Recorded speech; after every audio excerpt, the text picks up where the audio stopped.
official channel. மூன்றெழுத்தில் என் மூச்சிருக்கும், அது முடிந்த பின்னாலும் பேச்சிருக்கும். உள்ளம் என்றொரு ஊர் இருக்கும், அந்த ஊருக்குள் எனக்கு ஒரு பேர் இருக்கும். இந்திய திரையுலகம் தமிழக அரசியலும் அழியாத முத்திரை பதித்தவர் புரட்சித் தலைவர் என்று மக்களால் அன்போடு அழைக்கப்படுவர் மருதூர் கோபாலன் ராமச்சந்திரன் என்கிறார். ஒரு சாதாரண நடிகராய் தனது வாழ்க்கையை தொடங்கி தமிழகத்தின் முதல்வராக உயர்ந்த அவரது பயணம் விடாமுயற்சி மற்றும் மக்கள் அன்பிற்கு சிறந்த எடுத்துக்காட்டாக விளங்கினார். 1917ஆம் ஆண்டு ஜனவரி 17ஆம் தேதி இலங்கை பிறந்த எம்ஜிஆர் இளம் வயதிலேயே தந்தையை இழந்தார். வறுமையின் காரணமாக குடும்பத்தோடு தமிழகம் வந்து நாடக கலைக்குள் நுழைந்தார். மதுரை ஸ்ரீ பால மீனா ரஞ்சனி சங்கீதா சபாவில் சேர்ந்து தனது கலை பயணத்தை தொடங்கினார்.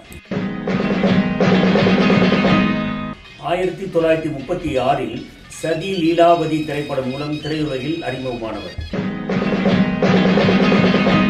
மலைக்கல்லன், அலிபாபாவும் 40 திருடர்களும், நாடோடி மன்னன் என தொடர் வெற்றியை பெற்று ஏழை எளிய மக்களின் பாதுகாவலராய் திரையில் வலம் வந்தார்.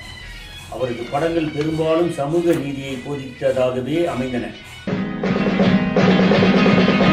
திரைப்படங்களில் அவர் ஏற்று நடித்த கதாபாத்திரங்கள் மக்களிடையே ஏற்படுத்திய தாக்கம் அவரை அரசியலில் நோக்கி ஈர்த்தது. திமுகவில் இணைந்து அறிஞர் அண்ணாவின் கொள்கையால் ஈர்க்கப்பட்டார். கட்சியின் வளர்ச்சிக்காக தனது செல்வாக்கை பயன்படுத்தினார். 1972இல் திமுகவிலிருந்து பிரிந்து அண்ணா திராவிட முன்னேற்ற கழகத்தை உருவாக்கினார். எல்லோரும் எல்லாம் பெற்று வாழ வேண்டும் என்பதே அவரது கட்சியின் தாரக மந்திரமாக இருந்தது. 1977இல் தமிழகத்தின் முதல்வராக பதவியேற்ற எம்ஜிஆர் மறைந்த 1987ஆம் ஆண்டு வரை தொடர்ந்து 3 முறை வெற்றி பெற்று தமிழகத்தை வழிநடத்தினார். எம்ஜிஆரின் மிக சிறந்த சாதனையாக கருதப்படுவது மதிய உணவு திட்டத்தை விரிவுபடுத்தி சத்துணவு திட்டமாக மாற்றியது. அது பள்ளி குழந்தைகளின் இடை நிற்றலை குறைப்பதிலும் கல்வி அறிவை பெருக்குவதிலும் பெரும் பங்காற்றியது. பெண்களுக்காக சொத்து உரிமை, விதவை மறுமணம் போன்ற திட்டங்களுக்கு முக்கியத்துவம் அளித்தார். பல்வேறு தொழில்நுட்ப கல்லூரிகளை தொடங்கினார். தமிழகத்தின் அடிப்படை கட்டமைப்பை மேம்படுத்துவதிலும் அதிக கவனம் செலுத்தினார். எம்ஜிஆர் அரசியலுக்கு அப்பாற்பட்டு ஒரு கருணை உள்ளம் கொண்டவராக திகழ்ந்தார். போர்க்காலங்களிலும் இயற்கை இடர்பாடுகளிலும் போதும் பிரதமர் நிவாரண நிதிக்கு தனது சொந்த பணத்தை வாரி வழங்கினார். தனது வருமானத்தில் பெரும் பகுதியை ஏழை மாணவர்களுக்கும் பாதிக்கப்பட்டவர்களுக்கும் உதவியாக அளித்தார். இன்றும் பலருக்கு அவர் ஒரு வழிகாட்டியாக திகழ அவரது இந்த வள்ளல் தன்மையே முக்கிய காரணம். 1987ஆம் ஆண்டு டிசம்பர் 24ஆம் தேதி எம்ஜிஆர் காலமானார். அவரது மறைவு ஒட்டுமொத்த தமிழகத்தையே பெரும் துயரத்தில் ஆழ்த்தியது.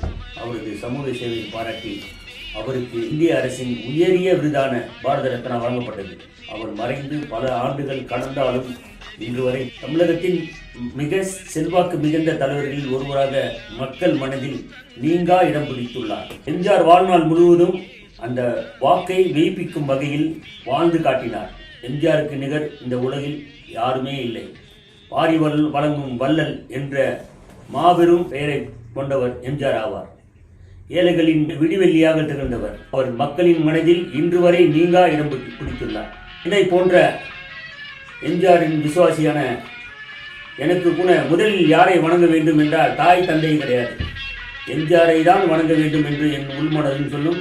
வெளி வாய் தோற்றமும் எம்ஜிஆருக்கு தான் முக்கியத்துவம் கொடுக்கிறது.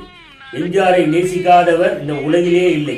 ரிச்சாக்காரன் முதல் கொண்டு கோடீஸ்வரன் வரை இன்று வரை அனைவரின் உள்ளங்களிலும் வாழும் மாபெரும் மனிதர் எம்ஜிஆர் ஆவார். அவருக்கு நிகர் அவரே ஆவார். இன்னும் பல ஆண்டுகள், பல்லாயிரம் ஆண்டுகள் அவர் வாழ்ந்து கொண்டே தான் இருக்கிறார், வாழ்கிறார், வாழ்ந்து கொண்டே தான் இருப்பார். எம்ஜிஆருக்கு நிகர் எம்ஜிஆரே ஆவார். நன்றி. பொருள்